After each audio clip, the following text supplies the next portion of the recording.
other side. The train rattled through the countryside, its rhythm a faint echo of my heartbeat as I stared out the window at the rolling hills. I was 27, a watercolor artist with paint-stained fingers and a heart heavy with loss. Grandma Eleanor had passed 2 weeks ago, her funeral a blur of black umbrellas and hushed voices in the small church of Willowbrook, the village where I'd spent my childhood summers. I'd expected to see Grandpa Thomas there, his broad shoulders stooped, but present, his architect's hands clutching a sketchbook as always. But he hadn't come. Not a word, not a note, just absence, sharp and wrong, like a missing stroke in one of my paintings. He lived only a few miles away, in the limestone house they'd built together. Why would he miss her farewell? Willowbrook greeted me with its familiar embrace, the scent of pine and wet earth, the crooked lampposts along Main Street, the market where Mrs. Harrow still sold her honey in glass jars. Her smile as warm as the summer sun. I stopped by her stall, hoping for news of Grandpa. "Mirror, dear," she said, her eyes crinkling with kindness, but shadowed with worry. "Your grandpa, he's not been himself.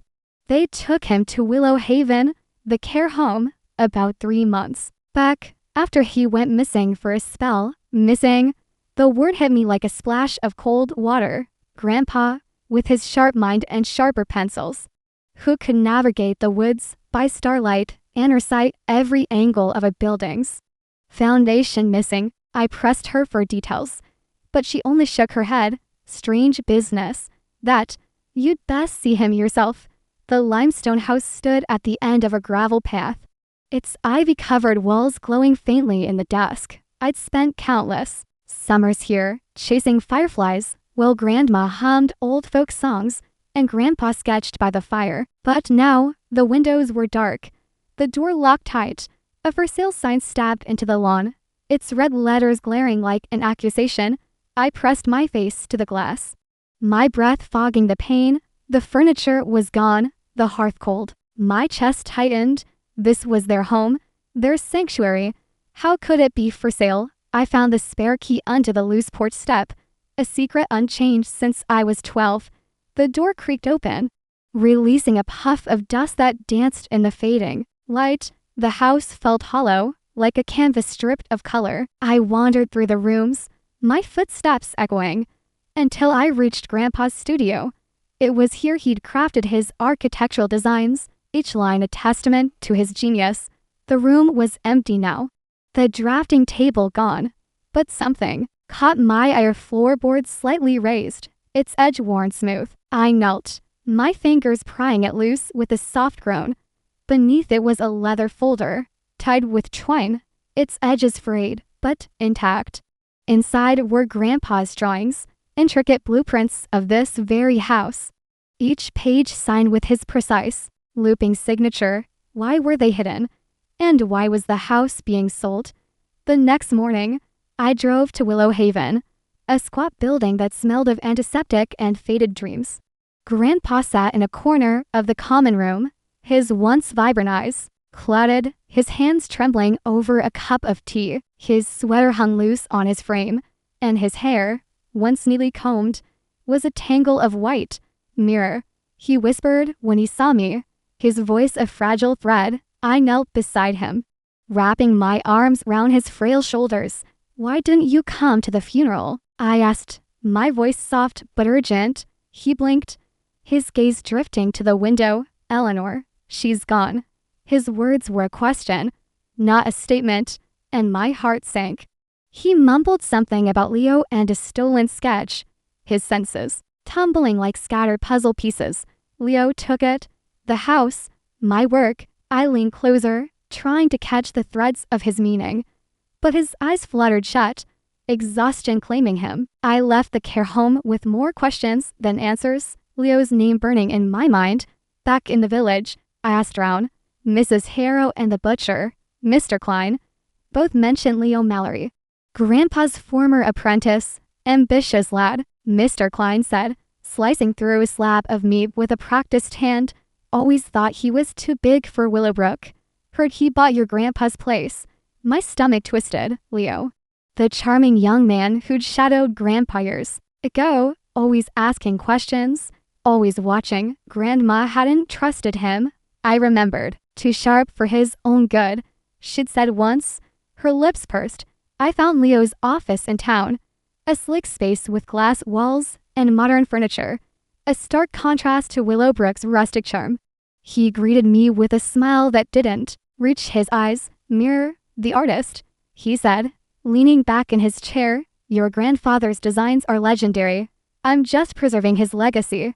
His voice was smooth, practiced.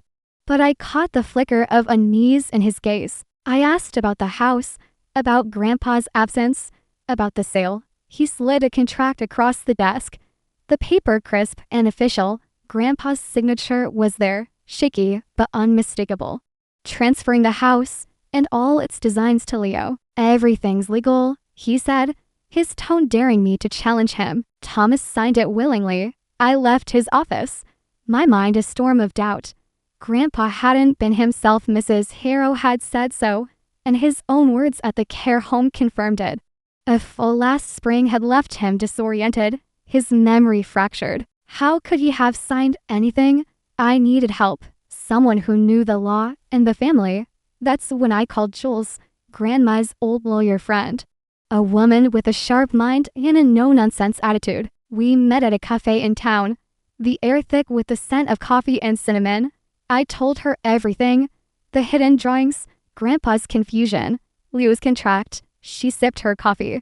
Her glasses perched on her nose like a hawk sizing up. "Pray, check Eleanor's will," she said. She was meticulous. If there's something fishy, she'd have left a clue. I returned to the limestone house, my heart pounding as I stepped into Grandma's study. It was untouched, a time capsule of her presence. Shelves lined with books. A desk cluttered with pens and notepads. The faint scent of her lavender perfume lingering in the air. I searched for hours, flipping through sketchbooks and files, until I found a small metal box tucked beneath a pile of old letters. Its lock was rusted, but a hairpin and some patience got it open. Inside was a cassette tape labeled in Grandpa's precise handwriting for Mirror. My hand shook as I carried it to the attic, where an old tape player gathered dust. I pressed play, and Grandpa's voice crackled through, weak but clear. "Mirror, if you're hearing this, I've been betrayed. Leo came after my foal. I wasn't right in the head. He made me sign things. The designs, the house, they're mine. Don't let him take them." The tape ended with a soft click, and I sat there, tears streaming down my face. Grandpa had known, even in his fog. He'd known Leo was a thief. Jules and I took the tape to court. The judge, a stern woman with steel gray hair, listened as we argued that Grandpa lacked the capacity to sign those papers. Leo's lawyer, a slick man in an expensive suit, waved the contract like a flag, insisting it was airtight. But the tape changed everything. We presented medical records from Grandpa's full, showing he'd been disoriented, medicated, barely able to recognize his own name. A neurologist testified that his condition would have made him vulnerable to manipulation. The courtroom was silent as the judge ruled. The contracts were void, the house, the designs, everything reverted to Grandpa. Leo's face twisted, his charm cracking like cheap paint. He stormed out, muttering threats that faded into the courthouse halls. I didn't care. I had Grandpa back, and I had the house. The limestone house became my mission. I moved Grandpa back in, watching his eyes light up as he touched the familiar walls, the old books, the piano where he and Grandma used to play duets. His memory flickered, sometimes sharp, sometimes faint, but he was home. I turned the studio into a community gallery, naming it Eleanor's Light after Grandma. Every weekend, I taught watercolor classes to the village kids, the laughter filling the rooms with life. The designs, those precious sketches, caught the eye of a curator from Portland's art museum. They wanted to exhibit Grandpa's work, to tell the world his story. One evening, as the sun dipped below the hills, I stood in the gallery, paintbrush in hand. On the easel was my latest work, a portrait of Grandma and Grandpa, their faces glowing with the love that built this house. Beneath it, I carved their words into the frame. True value isn't held by law, but by love and memory. The village came alive around us. The house no longer just a structure, but a beacon. And as I watched Grandpa hum an old tune, his sketchbook open once more, I knew we'd won more than a lawsuit. We'd reclaimed a legacy. The weeks that followed were a whirlwind. Restoring the house was no small task. The roof leaked in 3 places. The floors creaked under every step, and the garden had grown wild. Its roses tangled with weeds, but I didn't mind the work. Each nail I hammered, each wall I painted, felt like a promise kept to Grandma and Grandpa.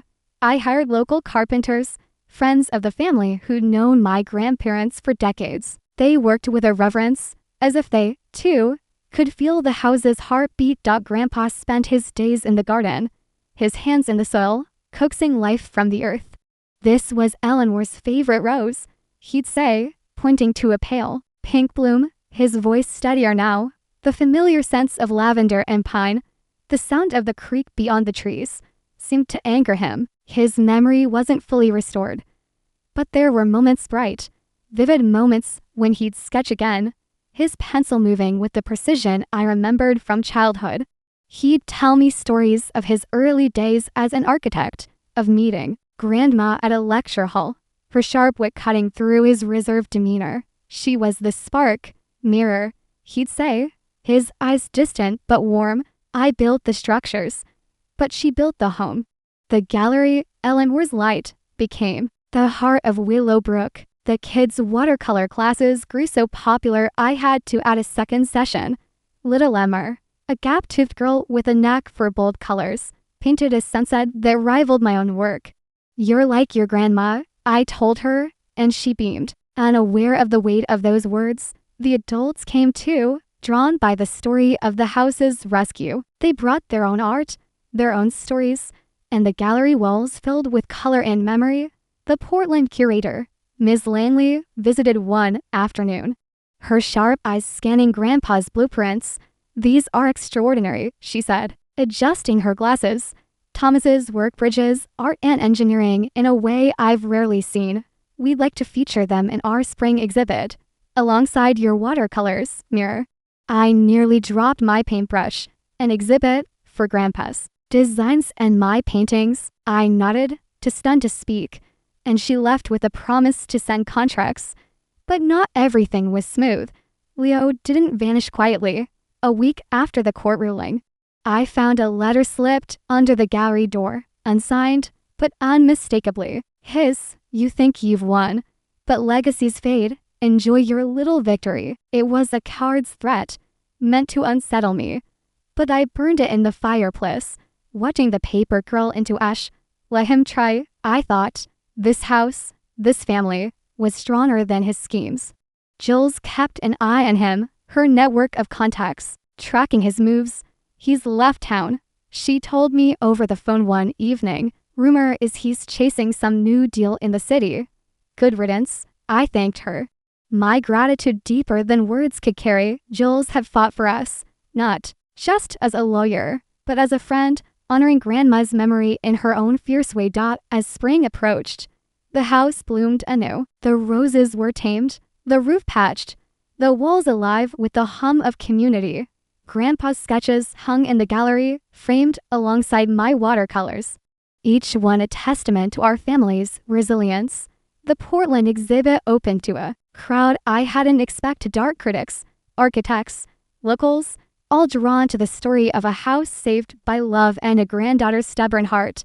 On the exhibit's opening night, I stood beside Grandpa, his hand resting on my arm. He was frailer now, but his smile was wide, his eyes clear. "Eleanor would be proud," he whispered, and I squeezed his hand, my throat tight. I looked at the portrait I'd painted, Grandma's fierce gaze and Grandpa's gentle one captured in strokes of color.